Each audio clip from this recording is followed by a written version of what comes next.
They thought it was just a joke, just another day on the job messing around. A group of white officers stopped a black man in plain clothes outside the station, laughing as they patted him down. Maybe they thought it was harmless fun, maybe they didn't think at all, but what they didn't know. The man they were frisking wasn't just some random guy, he was their new boss. The tension in the air shifted the moment he pulled out his badge. Jokes faded into silence, faces drained of color. The officers realized, too late, that they had just humiliated the very man who would soon be leading them. What happens next? Does he call them out? Let it slide? Or does this moment change the way they all see their jobs and each other forever? Stay tuned, because this is a story you won't forget. For a long moment, no one spoke. The officers stood frozen, their nervous glances darting between each other. The man they had just frisked so casually, laughing as they did it, now held up his badge, his expression unreadable. Chief Douglas Carter, their new leader. He let the silence stretch, watching their reactions. Some looked embarrassed, others tried to mask their shock. Did they really think this was funny? Did they assume no one would ever call them out? He had spent years in law enforcement, but moments like this reminded him why he took this job in the first place. Change wasn't going to come easy. One of the officers finally spoke, forcing an awkward chuckle. Just messing around, Chief. No harm, right? But Douglas wasn't smiling, because deep down he knew this wasn't just a joke, it was something bigger.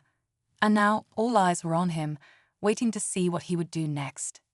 Douglas took a slow breath, lowering his badge but never breaking eye contact. He could see it now, the way some of them shifted uncomfortably, the way others stood stiff, like they were waiting for him to brush it off and move on. But he couldn't, not yet. This wasn't just about him. This was about the culture in that room, the unspoken rules, the way things had always been done. Another officer, an older man with a confident smirk, stepped forward. "Come on, Chief, it's not that serious. We'd do it to anybody." The words hung in the air, heavy with meaning. Anybody? Or just certain people? Douglas had heard this kind of defense before, meant to sound harmless, but carrying something deeper underneath. He glanced around the room, reading their faces. Some looked apologetic, others looked defensive, and a few were watching him closely, as if trying to figure out what kind of leader he was going to be. Was he here to shake things up, or would he let things slide, just like the last guy? Douglas let the moment stretch, his silence making the officers even more uneasy. He could hear the tension in their breathing, see the way some of them tried to play it cool while others looked down, avoiding his gaze. He wasn't just another guy passing through this department. He was their chief now. And whether they realized it or not, this moment would define everything that came next. Finally, he spoke, his voice steady but firm. "So, this is normal around here?" His question wasn't loud, but it cut through the room like a knife. No one answered right away. The older officer, still holding onto his smirk, gave a casual shrug. "It's just the way we do things. No harm meant." Douglas studied him, then glanced at the others. Some of them seemed to be waiting, maybe hoping he would laugh it off and let them move on. But he wasn't going to. Not this time. The weight of this moment wasn't just about respect, it was about trust. About whether or not these men, his men now, could truly see him as their leader. The question wasn't just what he would do next, it was what they would do if he refused to play along. The room stayed quiet, but the tension thickened. Douglas could feel it.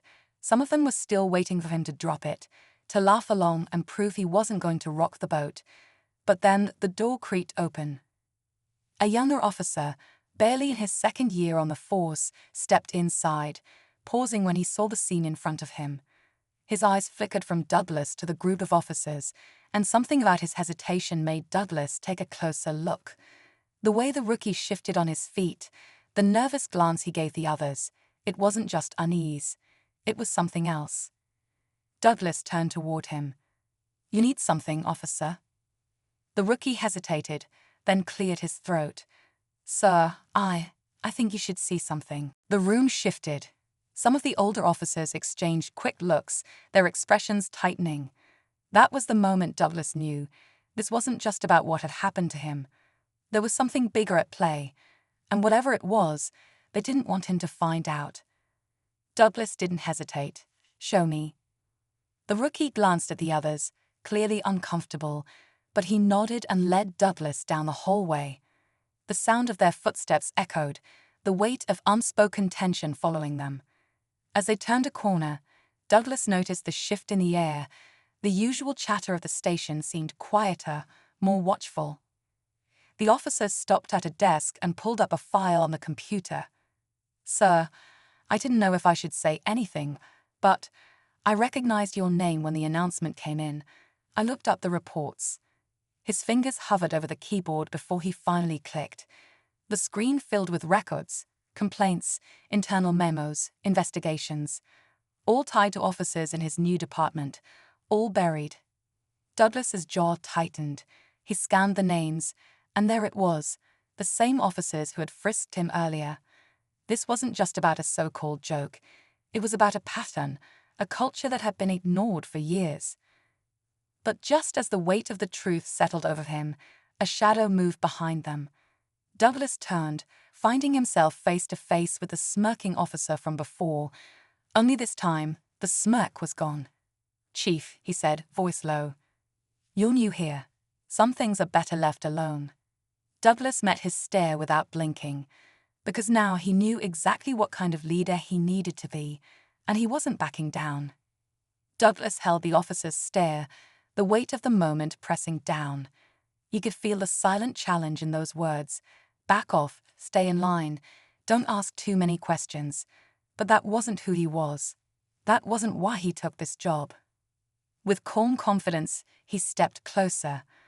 "I don't leave things alone," he said. "Not when it comes to my department."